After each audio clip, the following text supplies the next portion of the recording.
Bonjour, je suis Mickaël Nassila, je suis professeur de physiologie à l'Université de Picardie-Jules Verne.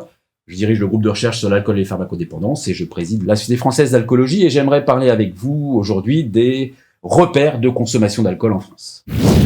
Alors, relativement aux repères de consommation d'alcool, il faut savoir que chaque pays, chaque autorité de santé des différents pays a en charge la détermination de ces repères. On parle souvent des repères de l'OMS, mais en France, on a nos propres repères, qui ont évolué en 2017 à partir d'un rapport de Santé publique France, un rapport d'experts de Santé publique France et de l'INCa. Ce qui a beaucoup changé, c'est qu'on ne parle plus de seuil, mais de repères, effectivement, parce qu'avant, l'idée de seuil pouvait laisser entendre qu'en dessous de ce seuil, on avait zéro risque. Mais la grande évolution, c'est qu'il n'y a plus, on ne considère plus maintenant d'usage simple, mais une consommation à moindre risque, ou autrement dit que toute consommation d'alcool comporte un risque pour sa santé. Donc ces repères français, sont les suivants. Il est recommandé de ne pas consommer plus de 10 verres par semaine, de ne pas consommer plus de 2 verres par jour, et avoir des jours dans la semaine sans consommation, c'est-à-dire ici ne pas consommer finalement 2 jours par semaine. Ces repères ont beaucoup évolué, puisque maintenant finalement on ne fait plus de différence entre les hommes et les femmes, mais je vais terminer par ma présentation par vous dire que c'est toujours important d'intégrer quand même les différences liées au sexe quand on parle d'alcool. Et si on regarde la consommation des hommes, elle a beaucoup, les repères ont beaucoup changé puisqu'on était avant à 3 verres par jour, ce qui fait 21 verres par semaine. Donc là, on passe à 10 verres par semaine pour les hommes. Alors justement, je vous propose ici la courbe avec les niveaux de risque de l'OMS. Et puis simplement, juste pour vous montrer ces effets de seuil et avec la quantité d'alcool consommée par jour. Donc vous voyez ici que les repères, finalement, on a des points de bascule entre faible et modéré, c'est-à-dire 4 verres par jour. Entre modéré et élevé, on est à 6 verres par jour. Et entre risque élevé et risque très élevé, on est à 10 verres par jour. Donc ça, ce sont les repères de l'OMS et qui sont très utilisés aussi, qui continuent à être utilisés, ne serait-ce que parce que maintenant, dans les essais cliniques, les essais thérapeutiques, pour qu'un traitement soit efficace, ce qu'on recherche, c'est une variation, une diminution de l'ordre de 2 paliers pour montrer une efficacité.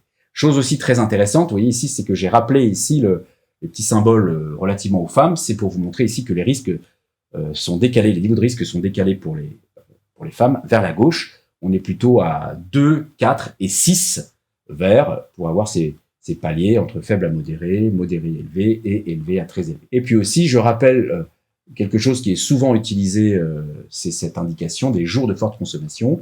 Et vous voyez en fait que pour les hommes, on est à 6 verres par jour, pratiquement une bouteille de vin. Donc ça, c'est un jour de forte consommation.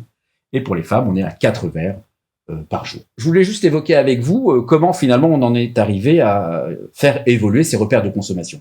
Je voulais juste rappeler que l'alcool, en termes de mortalité, c'est 41 000 décès dus à la consommation d'alcool, principalement par des cancers. Vous voyez qu'on est à peu près à 16 000 cancers. Ensuite arrivent tout de suite derrière les pathologies cardiovasculaires. Donc, on voit ici que les maladies cardiovasculaires tiennent une place importante dans la mortalité induite par l'alcool. Arrivent ensuite des pathologies digestives, notamment le foie, également d'autres pathologies. Et puis, le reste, ça va être essentiellement des causes externes, ici ou accidents ou suicides, ou d'autres pathologies mentales notamment. On est à peu près à 30 000 cancers pour les hommes et 10 000 cancers pour les femmes. Alors, ce qui est important aussi, c'est de bien comprendre comment sont calculés ces chiffres de mortalité attribuables à l'alcool. Je vous ai mis ici simplement une longue liste. L'idée, c'est pas de voir ça dans le détail, mais une longue liste ici de toutes les pathologies ou tout l'impact de l'alcool sur la santé en termes de mortalité imputable à l'alcool, et puis à droite, en termes d'un critère qu'on appelle les années de vie perdues en bonne santé, c'est-à-dire que l'alcool va réduire finalement l'espérance de vie, on va avoir un impact sur sa santé parce qu'on perd des années de vie et des années de vie en bonne santé. Donc ces fractions attribuables, en fait, juste pour vous donner une petite idée, on connaît on connaît la mortalité annuelle en France, et pour les différentes pathologies, on va connaître les causes de décès et pouvoir faire le lien entre ces causes de décès et certaines pathologies. Et en fait, pour chaque pathologie, on connaît, par rapport au niveau d'alcool consommé, la fraction attribuable, c'est-à-dire la proportion de cette mortalité due à cette pathologie qui est aussi due à l'alcool. Ce qui permet finalement d'inférer une mortalité globale liée à l'alcool avec toutes les pathologies prises en compte. Et vous voyez même qu'à la fin, les deux derniers là sur la liste, c'est qu'on va même prendre en compte potentiellement des effets protecteurs. Ici, on voit que sur les chiffres de mortalité sont pris l'accident vasculaire cérébral et le diabète. Alors si on regarde les chiffres, les classements par rapport à cette mortalité, on voit que l'alcool arrive en 4e position, derrière une forte pression artérielle, derrière la cigarette et l'obésité. Donc on voit que la consommation d'alcool se classe assez haut dans les causes de mortalité. Donc l'alcool, facteur de risque important dans la mortalité. Alors chose très importante maintenant, c'est comment finalement ont été décidés les repères dits acceptables de consommation en France. Eh bien c'est par rapport à des chiffres de mortalité. Je vous montre simplement ici une courbe et on va commencer par les femmes où on regarde le risque de mortalité vie entière, mortalité attribuable à l'alcool, en fonction, ici en bas, de la quantité d'alcool consommée. Alors attention, c'est en grammes, vous voyez, 5 grammes, c'est un demi-verre, 10 grammes, c'est un verre. Et on voit que la courbe ici décolle pour à partir de un verre et demi et 2 verres d'alcool. Et vous voyez ici, j'ai mis aussi 2 lignes rouges. C'est ce qu'on va appeler le risque acceptable de mortalité qu'on a fixé finalement, qu'on a décidé d'appliquer en France, qui est un risque de 1%, c'est-à-dire un décès sur 100 qui est lié à la consommation d'alcool. Et vous voyez que, eh bien, on croise cette courbe pour les femmes, eh bien, à environ à partir de 1,5 verre d'alcool par jour.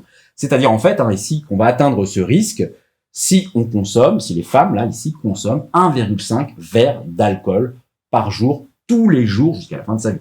Bon, voici la même courbe pour les hommes où on voit ici toujours cette augmentation qui va dépendre de la consommation quotidienne d'alcool, mais on voit déjà que cette courbe décolle beaucoup moins vite et qu'on croise ici le risque de mortalité acceptable fixé à 1% pour des consommations d'environ 2,5 verres par jour. Et si je les mets en vis-à-vis, on voit bien ici que la courbe pour les hommes à gauche décolle de manière moins rapide relativement ici à la courbe à droite observée chez les femmes. Ce sont des repères qui ont été fixés à 2 verres par jour, vous voyez, pour se situer aux alentours d'un risque acceptable d'un décès sur 100 lié à l'alcool. Et pour des raisons de simplification du message, il a été décidé de faire des repères maintenant que pour hommes et femmes, sans distinction ici liée au sexe. Alors ces repères qui ont été décidés en 2017, finalement, ils correspondent à ce qu'on voit un petit peu dans des